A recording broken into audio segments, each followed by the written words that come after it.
মসজিদ তৈরি করে সাইনবোর্ড দিয়ে দিলে কেন? মসজিদ কি তোমার বাপের প্রত্যেক সম্পত্তি? সাইনবোর্ড দিয়ে দিছে এই মসজিদে জোরে আমিন বলা যাবে না।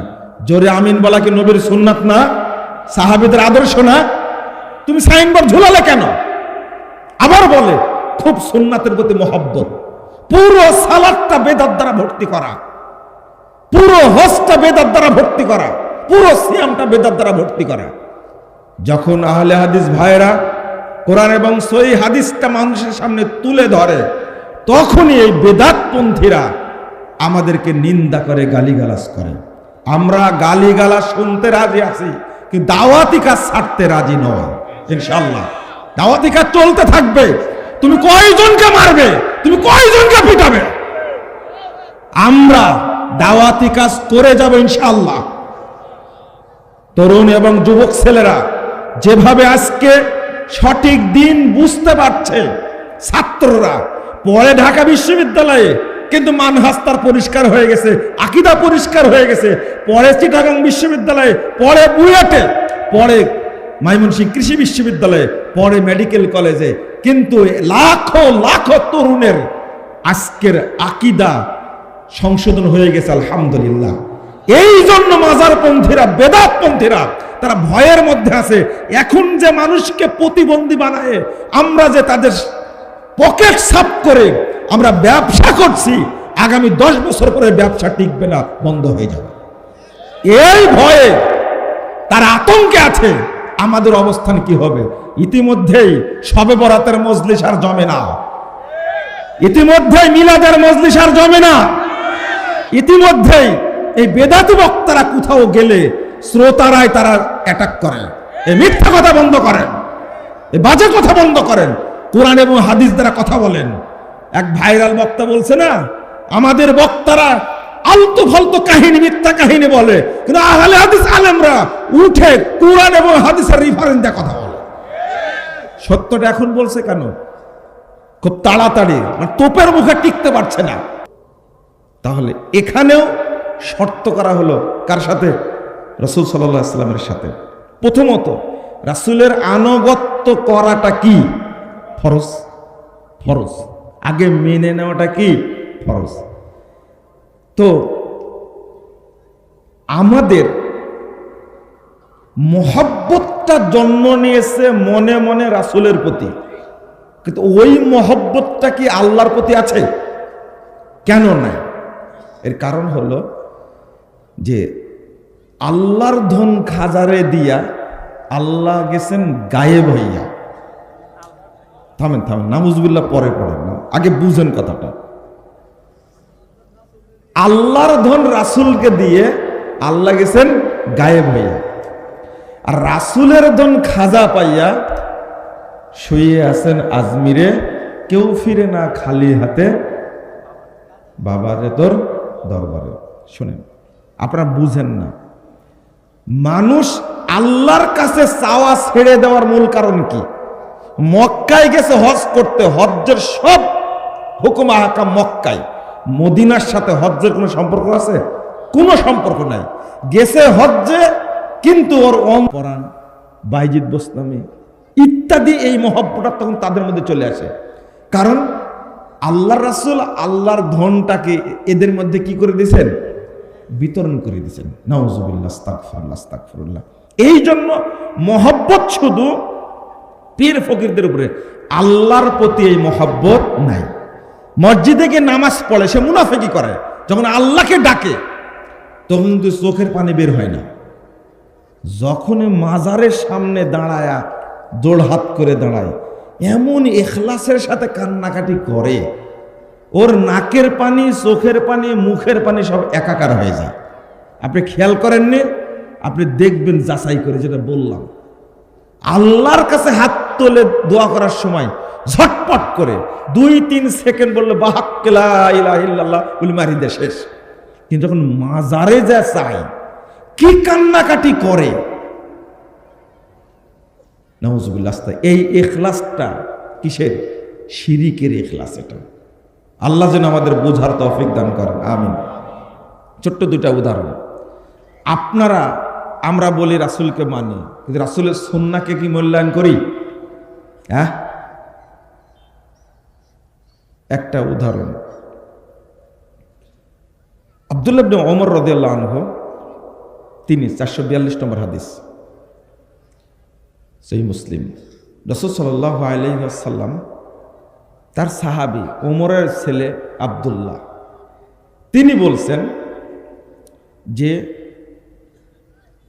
তোমরা মহিলাদেরকে, আল্লাহ রাসূলকে বলতে শুনেছে, লা তামনাউ নিসাআকুম ইযা ইসতা'যাননাকুম মাসাজিদ ইলাইহা, মহিলারা মসজিদে যেতে চাইলে তুমি তাদেরকে তোমরা বাধা দিও না। এই কথা বর্ণনা করছেন আল্লাহ রাসূল থেকে। তখন ইবনু উমরের ছেলে বেলাল তাবেঈ, তিনি বলছেন ওয়াল্লাহি লা নামনাউহুন্না, আল্লাহর কসম করছি তাদেরকে বাধা দেব। এই কথা বলার পরে এমন ক্ষিপ্ত হলেন ইবনু উমর রাদিয়াল্লাহু আনহু, আব্দুল্লাহ ক্ষেপে গেলেন। তিনি বলেন ফাকাত ফাআকবালা ইলাইহি ওয়া সাব্বাহু সাব্বান সাইয়্যা, তাকে কড়া ভাষায় গালি দিলেন। উখবিরুকা আনিন নবী সাল্লাল্লাহু আলাইহি সাল্লাম ওয়া তাকুল লা নামনাউহুন্না, এই বেকুব, তোমাকে আমি হাদিস শোনাচ্ছি রাসূল সাল্লাল্লাহু আলাইহি সাল্লাম থেকে, আর তুমি বলছো তাদেরকে বাধা দেব। আচ্ছা, এই অপরাধটা খুব বড় অপরাধ? হ্যাঁ, খুব বড় অপরাধ।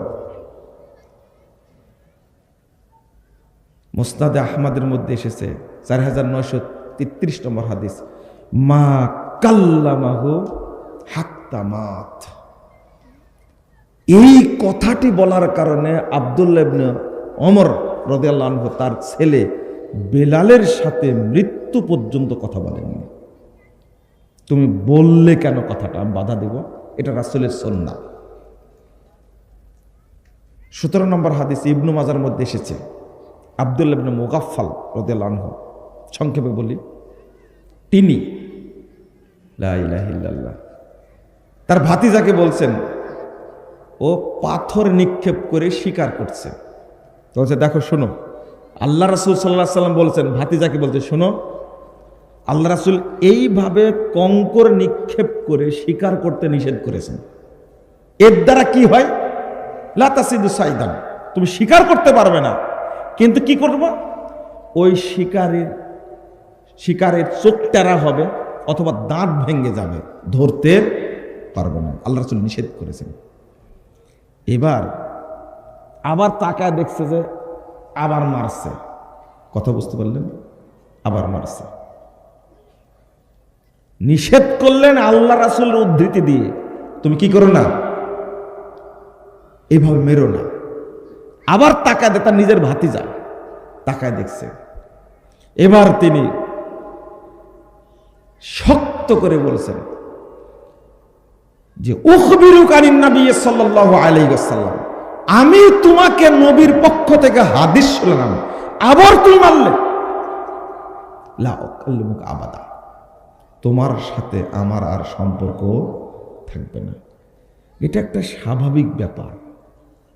সাহাবী বলছেন তোমার সাথে আর কোনো সম্পর্ক আমার নাই, এই একটা স্বাভাবিক ব্যাপার। আপনার সুন্নাতকে নাকি ভালোবাসেন, কিন্তু দিনে কয়বার করে দাড়ি কাটেন? কয়বার করে কাটেন? এ দাড়ি রাখাটা ওয়াজিব।